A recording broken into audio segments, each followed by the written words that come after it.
Ah, the late 90s. The era when boy bands ruled the charts. The internet was still a mystery to most of us, and if you were a football fan, there was one thing you couldn't ignore: the road to France '98. While the world's biggest stars prepared for a summer of glory, we were preparing for our own tournaments, right in front of the TV, with a little game called Road to World Cup '98 on the PlayStation.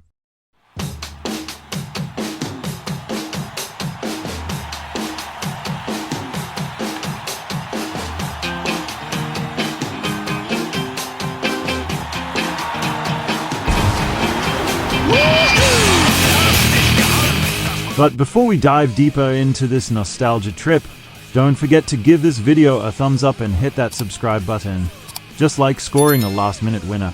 It's a small click for you, but it means the world to us. Now, let's kick things off. EA Sports, it's in the game. Developed by EA Sports, Road to World Cup '98 hit the shelves in late 1997, just months before the actual World Cup. This was a time when EA Sports was redefining the world of sports games. While FIFA '98 itself had all the leagues and club teams, Road to World Cup took a different approach, zeroing in on one goal: to get you to France. The game featured an impressive roster of 172 national teams. Yes, you heard that right. Even tiny footballing nations like Tahiti and Liechtenstein got a spot. And for many of us, this game was our introduction to countries we never even knew had a football team. But what made Road to World Cup '98 stand out from the crowd back then? It was more than just the flashy licensed kits or the chance to play as legends like Ronaldo, Zidane, and Batistuta. This game was one of the first to capture the nuances of the beautiful game in 3D. Remember the first time you pulled off a sliding tackle? Or when you realized you could actually curl the ball around the wall on a free kick? For its time, the gameplay felt revolutionary, especially if you were used to the more arcade-like feel of previous football games. But one of the coolest features was the indoor mode. This mode traded the big, open stadiums for a small indoor pitch, turning the game into a high-speed, 5A-side battle. It wasn't about deep tactics, it was about skill, reflexes, and using those walls to your advantage. And yes, you still had to be careful with those tackles.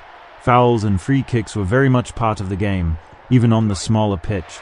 Indoor mode was all about skill, flair, and those fast-paced exchanges. It added a whole new dimension to the game and made it feel like you had two games in one. Okay, let's talk graphics. By today's standards, they might look a little rough around the edges, but for 1997, this was next-level stuff. The player models were blocky, sure, but EA made up for it with detailed stadiums and even some weather effects. It wasn't just about looking good, though, it was about the vibe. And then there was the soundtrack. Blau's Song 2 would kick in as you loaded up the game, and just like that, you were ready to take on the world.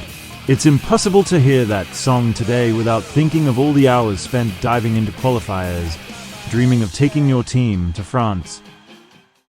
Now, this game wasn't without its challenges. The AI could be ruthless, especially in the later rounds of qualification. Anyone who's played remembers the frustration of a penalty shootout or conceding a late goal to a powerhouse like Brazil. But those moments made the victories that much sweeter. Getting through to the World Cup wasn't just a game, it was a journey.